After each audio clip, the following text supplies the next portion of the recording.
وَإِذَا تُلِيَتْ عَلَيْهِمْ آيَاتُهُ زَادَتْهُمْ إِيمَانًا وَعَلَى رَبِّهِمْ يَتَوَكَّلُونَ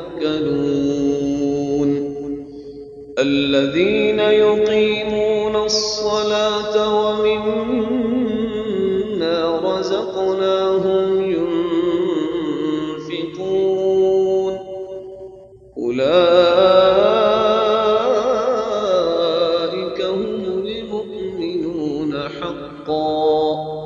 لهم درجات عند ربهم ومغفرة ورزق كريم كما أخرجك ربك من بيتك بالحق وإن فريقا من المؤمنين لكارهون يجادلونك في الحق بعدما تبين كأنما يساقون إلى الموت وهم ينظرون وإذ يعدكم الله إحدى الطائفتين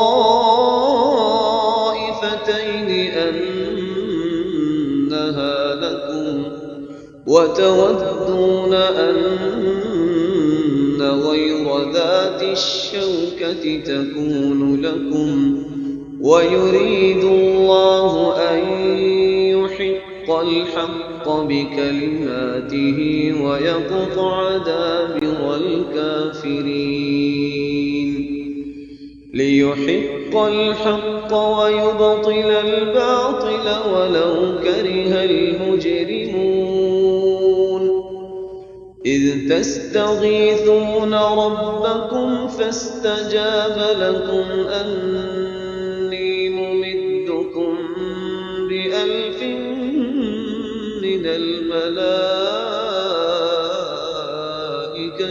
مردفين وما جعله الله إلا بشرى ولتطمئن به قلوبكم وما النصر إلا من عند الله إن الله عزيز حكيم।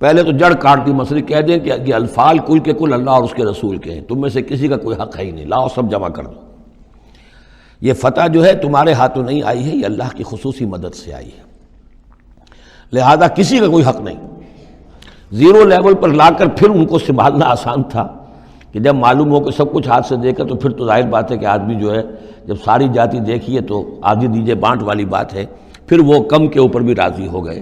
لیکن پہلا مسئلہ یہی تھا، قل الانفال للہ والرسول واتقوا اللہ، اللہ کا تقوی اختیار کرو، واصلحوا ذات بینکم، اور اپنے آپس کے معاملات کو درست کرو، واطیعوا اللہ ورسولہ، اور اللہ اس کے رسول کی اطاعت کرو، ان کنتم مؤمنین، اگر تم مومن ہو۔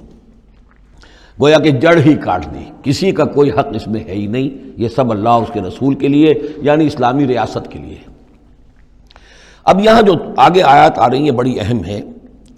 بندہ مومن کی شخصیت کا جو حیولہ ہے اور بندہ مومن کی جو تعریف ہے، جامع ترین اور مختصر ترین الفاظ میں یہ آئی ہے سورہ حجرات میں۔ اس کے دو حصے ہیں، ایک تو ہے بندہ مسلم، مسلمان کے لیے تو 5 چیزیں ہیں، کلمہ شہادت، نماز، روزہ، حج، زکوٰۃ، لیکن حقیقی مومن کے لیے اس میں 2 اضافی چیزیں شامل کرنی پڑیں گی۔ وہ کیا ہیں؟ دلی یقین اور عملی جہاد۔ بندہ مومن کی شخصیت کے اندر یہ 2 رخ اور ہونے چاہیے۔ جو صرف مسلمان ہے، کلمہ شہادت، نماز، روزہ، حج، زکوٰۃ، بنی الاسلام علی 5، شہادت اللہ الہ الا اللہ وان محمد رسول اللہ واقام الصلاۃ وایتاء الزکوٰۃ وصوم رمضان وحج البیت۔ لیکن مومن، انما المؤمنون الذین آمنوا باللہ ورسولہ ثم لم یرتابوا، یقین والا ایمان، دل میں ایمان، وجاہدوا باموالہم وانفسہم فی سبیل اللہ، اور جہاد کریں اپنی جان اور مال کے ساتھ اللہ کی راہ میں۔ اب یہاں یوں سمجھیے کہ سورہ حجرات کی اس آیت نمبر 15 میں جو ڈیفینیشن آئی ہے، جیسے پرکار ہوتی ہے، پرکار کو کھول دیا۔ ایک حصے کی کیفیات کو یہاں اس سورہ انفال کے شروع میں لے آئے ہیں، اور دوسری جہاد والی کیفیات کو سورہ انفال کے آخر میں لے آئے ہیں۔ تو یہ پرکار یہاں کھلی ہوئی ہے اس ڈیفینیشن کی۔ تو ایک حصہ ڈیفینیشن کا یہاں آ رہا ہے، انما المؤمنون الذین اذا ذکر اللہ وجلت قلوبہم، اہل ایمان، حقیقی مومن تو وہ ہیں کہ جب اللہ کا ذکر کیا جاتا ہے تو ان کے دل لرز جاتے ہیں۔ وَإِذَا تُلِيَتْ عَلَيْهِمْ آیاتُهُ، اور جب انہیں اس کی آیات پڑھ کر سنائی جاتی ہیں، زادتہم ایمانا، ان کے ایمان میں بڑھوتری ہوتی ہے، اضافہ ہوتا ہے۔ وَعَلَىٰ رَبِّهِمْ يَتَوَكَّلُونَ، اور وہ اپنے رب پر توکل کرتے ہیں۔ الَّذِينَ يُقِيمُونَ الصَّلَاةَ، جو نماز کو قائم رکھتے ہیں۔ وَمِمَّا رَزَقْنَاهُمْ يُنْفِقُونَ، اور جو کچھ ہم نے انہیں دیا ہے اس میں سے اللہ کے لیے، اللہ کے دین کے لیے خرچ کرتے ہیں۔ انفاق فی سبیل اللہ مراد ہے۔ اولئک ھم المؤمنون حقا، یہ وہ لوگ ہیں جو سچے مومن ہیں، حقیقی مومن ہیں۔ لیکن نوٹ کر لیجئے یہ بھی ابھی آدھی ڈیفینیشن آئی ہے، اس سورہ مبارکہ کے آخر میں آئے گی، اور وہاں جا کے پھر یہی الفاظ آئیں گے۔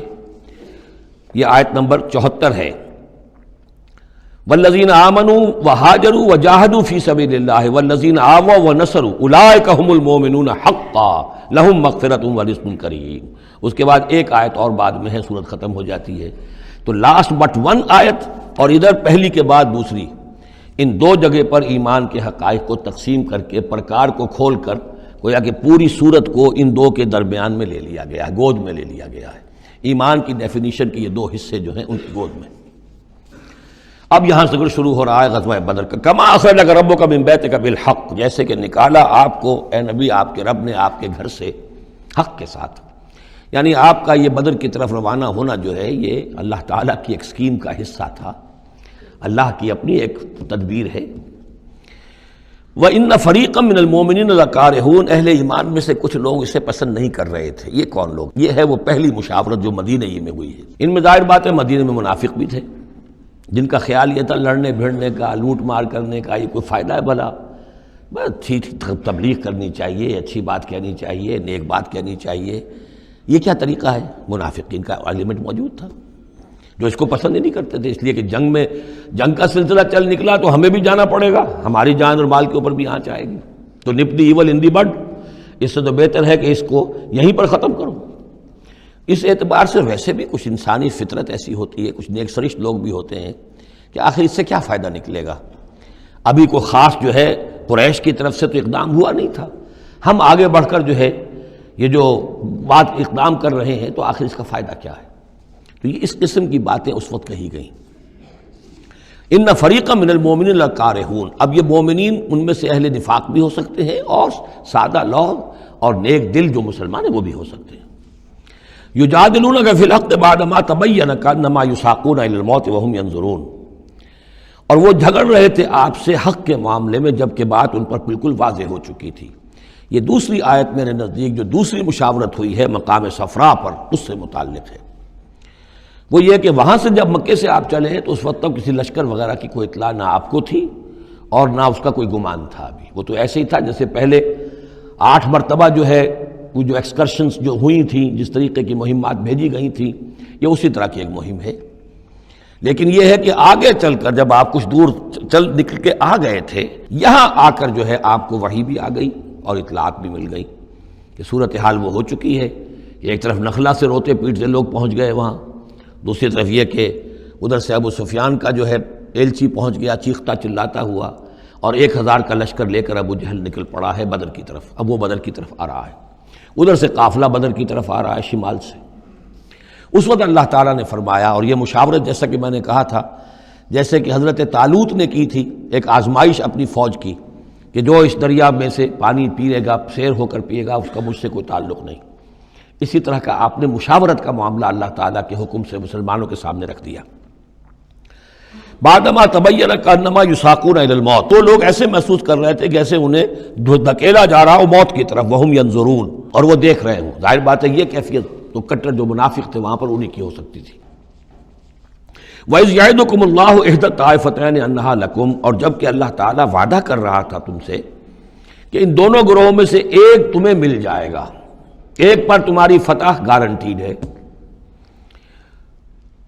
وَتَوَدُّونَ أَنَّ غَيْرَ ذَاتِ الشَّوْكَةِ تَكُونُ لَكُمْ، اور اے مسلمانوں تم یہ چاہتے تھے کہ ادھر جاؤ جدھر کے کانٹا لگنے کا کوئی اندیشہ نہ ہو، اس لیے کہ بمشکل 50 یا 100 آدمی تھے اس قافلے کے ساتھ، اور اونٹ تھے بے شمار، اور جو میں نے آپ کو بتایا بہت بڑی مقدار کے اندر جو ہے 50,000 دینار کا جو مال تھا ان کے پاس، تو ان کو تو آسانی سے قابو کیا جا سکتا تھا، اس میں اندیشہ کم تھا.